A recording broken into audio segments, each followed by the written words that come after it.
common sense. And they think if they've got a degree, they must be smart. And not only smart in whatever they got the degree in, but smart in everything else. I'm sure you've met people that have college degrees that common sense is not part of their makeup. And they may know, for instance, mathematics and can just roll things off their head, but they probably couldn't make their own meal. We all know about things like that. But let's just ask some simple questions that bug me and I think need some answers, that I would think would be common sense that scientists should be asking. How about, why are links missing? Is there something here we don't get about what Darwin is trying to say in all of them, that an animal that can't adapt has to change, and so it changes into a slightly different form? Why don't we have those different forms? Oh, they think they've got all these links, they can find a tooth here and a jaw there. Why don't we have the living things? And by the way, is it because they weren't suitably adapted? And if they weren't, why were they selected in the first place by Mother Earth or whoever selected them? For that matter, I've never been able to figure out why scientists can't answer this. Why are all the lesser species still here?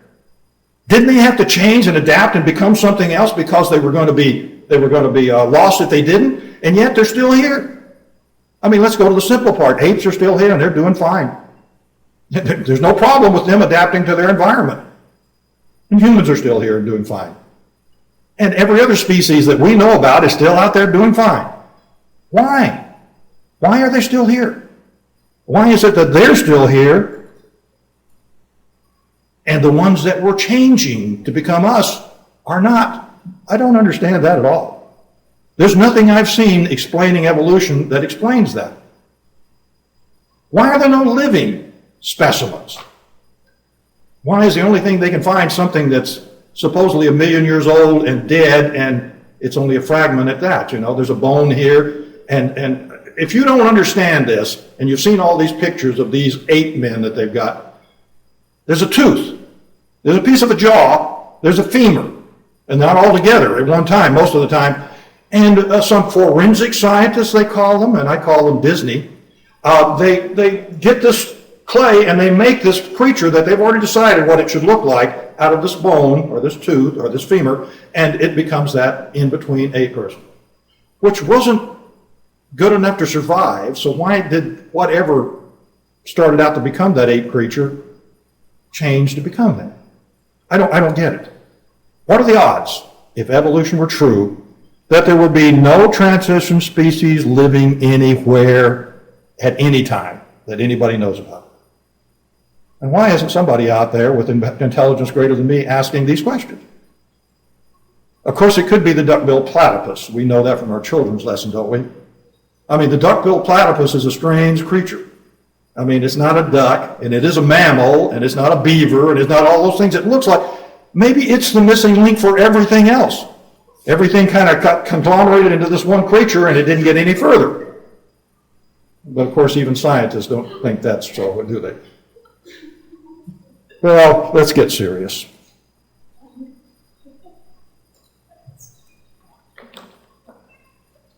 The only way we know that life has meaning and purpose and goal, something, of course, science can't deal with at all, and evolutionists don't have a clue about.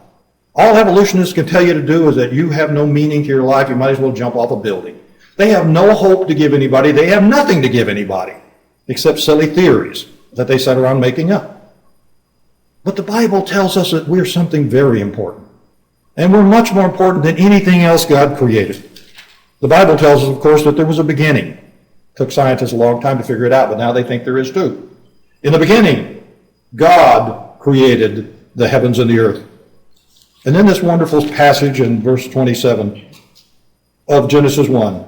God created man in his own image. In the image of God, he created him, male and female, he created them. We're more than this flesh and blood. We have a spirit that's given to us by God that has a purpose beyond this life. And we live in hope of that. It's not something silly. It's something that the creator of the universe gave to us. And of course, as Paul tells us, there are a whole lot of people out there that think they're smart, that aren't smart at all. And they're going to have to face God in judgment because of their chosen stupidity. He tells us in Romans chapter 1 and verse 18, "For the wrath of God is revealed from heaven against all ungodliness and unrighteousness of men who suppress the truth in unrighteousness. Because that which is known about God is evident within them, for God made it evident to them. For since the creation of the world, his invisible attributes, his eternal power and divine nature have been clearly seen, being understood through what has been made, so that they are without excuse." I know that there's some modern day evolutionists that would be shocked to hear me say this, and they would certainly disagree with it. But I want to tell you, the epitome of evolution is Adolf Hitler, who believed in Darwin and believed in evolution and believed in a superior race, and his method was, let's destroy all the inferior races. And why not? I would like for one evolutionist to give me one reason that Hitler was wrong. Morally wrong? Well, where are morals? You don't get morals out of growing up from an ape or from a worm or from whatever else we evolved from. You get morals from God, who created us, gave us right and wrong. Well, let's think about that. Of course, Paul also tells us that the one that could create the universe and create us all has a mind so large that the smartest person in the world can't possibly fathom that mind. And yet these men want to talk about why there isn't a God, while God listens to them and says, well, there may not be you one of these days. But Paul says, "Oh, the depth of the riches both of the wisdom and knowledge of God! How unsearchable are his judgments and unfathomable his ways! For who has known the mind of the Lord? Or who became his counselor? Or who has first given to him that it might be paid back to him again? For from him and through him and to him are all things. To him be the glory forever. Amen." It was this God who created us, who gave us his Son. It is his Son that gives us the invitation for people who are smart enough to realize that they're burdened down with sin and that they need to be helped. And so Jesus says to all such people, "Come to me, all who labor and are heavy laden, and I will give you rest. Take my yoke upon you and learn from me, for I am gentle and humble in heart, and you will find rest for your souls." Evolution gives no one rest for their souls. Jesus Christ does. And we give you the opportunity to obey him tonight as we stand and sing the song that's been selected.